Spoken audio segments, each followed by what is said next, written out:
ഒരു സൂപ്പർ മാർക്കറ്റിൽ പോയപ്പോഴാണ് കേട്ടോ ഈ ഒരു കടച്ചക്ക കണ്ടത്. ഈ കടച്ചക്ക എവിടെ കണ്ടാലും ഞാൻ വാങ്ങിക്കും, എനിക്ക് ഭയങ്കര ഇഷ്ടമാണ് കേട്ടോ. ഇത് വെച്ചിട്ട് ബീഫ് കറിയുടെ അതേ ടേസ്റ്റിൽ നമ്മൾ തേങ്ങ വറുത്തരച്ചൊക്കെ കറി വെച്ച ഭയങ്കര ടേസ്റ്റാണ് കേട്ടോ. അതുപോലത്തെ ഒരു കറിയാണ് ഞാൻ ഉണ്ടാക്കുന്നത്. ഇതിന് വേണ്ടിയിട്ട് ഒരു കുക്കർ അടുപ്പത്ത് വെച്ചിട്ട് ഇതിലോട്ട് വെളിച്ചെണ്ണ ഒഴിച്ചു കൊടുക്കുന്നുണ്ട്. ഇത് ചൂടാവുന്ന സമയത്ത് നമ്മൾ സവാള, ഇഞ്ചി, വെളുത്തുള്ളി, കറിവേപ്പില ഇട്ട് കൊടുത്തിട്ട് ഒന്ന് വഴറ്റി കൊടുക്കാം. ഈ ഒരു സമയങ്ങളിൽ വൈകുന്നേരം വരുന്ന സമയങ്ങളിൽ കടച്ചക്ക തൊലി കളഞ്ഞിട്ട് കട്ട് ചെയ്തെടുത്തിട്ടുണ്ട്. ഇതിന് പകുതി എടുത്തിട്ടുള്ളൂ, പകുതി ഞാൻ മാറ്റി വെച്ചിട്ടുണ്ട് കേട്ടോ. ഇതിപ്പോ വേറെ ദിവസം കറി വെക്കാം. ഇത് ഇതുപോലെ കട്ട് ചെയ്തിട്ട് ഒരു വെള്ളത്തിലിട്ട് വെച്ചിട്ടുണ്ട്. പിന്നെ പൊടി മസാലകൾക്ക് മുളക് പൊടി, മഞ്ഞൾപ്പൊടി, മല്ലിപ്പൊടി, ഉപ്പ്, ഇതിലും കൂടി നമുക്കിത് വയന്ന് വരുന്ന സമയത്ത് ഇതിലോട്ട് ഇട്ടിട്ട് നല്ലപോലെ ഒന്ന് ഇതായതിനു ശേഷം നമുക്ക് ഇതിലോട്ട് കുറച്ച് ചുടുവെള്ളം ഒഴിച്ചു കൊടുക്കാം കേട്ടോ.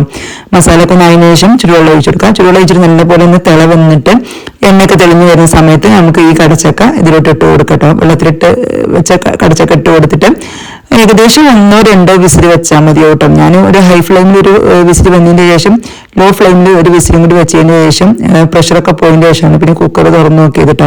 അപ്പോൾ ഇത് നല്ലോണം വെന്തിട്ടുണ്ടായിരുന്നു. നല്ലോണം വേവണം, അപ്പോഴേ ടേസ്റ്റ് ഉണ്ടാവുള്ളൂ കേട്ടോ.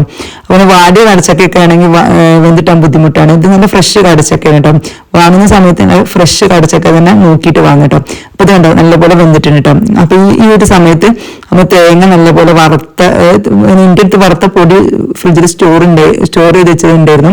അപ്പൊ അതൊന്ന് ജസ്റ്റ് ഒന്ന് വെള്ളത്തിൽ ഒന്ന് കറക്കിയിട്ട് വെള്ളം ഒഴിച്ചിട്ട് ഒന്ന് മിക്സിയുടെ ജാറായിട്ട് ഒന്ന് കറക്കിയിട്ടുള്ളൂ.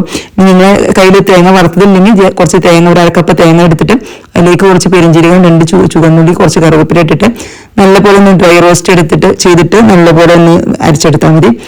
അപ്പൊ ഇതുപോലെ വെക്കുകയാണെങ്കിൽ നമുക്ക് ഇതുപോലത്തെ കറികളൊക്കെ ഉണ്ടാക്കാൻ എളുപ്പമാണ്. തേങ്ങ വറുത്തിട്ട് പൊടിച്ചിട്ട് ഒരു ബോട്ടിലാക്കിയിട്ട് ഫ്രീസറിൽ സൂക്ഷിക്കണമെങ്കിൽ കുറെ കാലം ഇരിക്കും കേട്ടോ.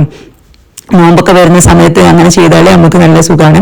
അപ്പൊ അതുകൊണ്ട് ഇത് ജസ്റ്റ് ഒന്ന് ഇട്ട് കൊടുത്താൽ മതി. പിന്നെ അതുപോലെ തന്നെ മുകളിൽ കുറച്ച് കറിവേപ്പില കൂടി ഇട്ട് കൊടുത്തിട്ടുണ്ട്.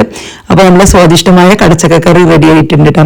അപ്പൊ ഇത് നമുക്ക് ചപ്പാത്തിയുടെ കൂടെയും ചോറിന്റെ കൂടെ ഒക്കെ നല്ല കോമ്പിനേഷനാണ് കേട്ടോ. അപ്പൊ രാവിലെ ഉച്ചക്ക് ഒരു കറി ഉണ്ടാക്കി വെക്കുകയാണെങ്കിൽ വൈകുന്നേരം ചപ്പാത്തിക്കും ഈ ഒരു കറി തന്നെ മതി. അപ്പൊ നല്ല ടേസ്റ്റി ആയിട്ടുള്ള കറിയാണ്. ഇതുവരേക്കും ട്രൈ ചെയ്യാത്തവരുണ്ടെങ്കിൽ ഒന്ന് ട്രൈ ചെയ്ത് നോക്കിയിട്ട് ഫീഡ്ബാക്ക് അറിയിക്കട്ടോ. കൂടുതൽ ഗ്രേവി പോലെ ആക്കണ്ട, ഇതുപോലെ കുറച്ച് തിക്ക് ഗ്രേവിയാണ് കേട്ടോ കൂടുതൽ ടേസ്റ്റ് ഉണ്ടാവുക. അപ്പൊ എല്ലാവരും അഭിപ്രായം അറിയിക്കുക.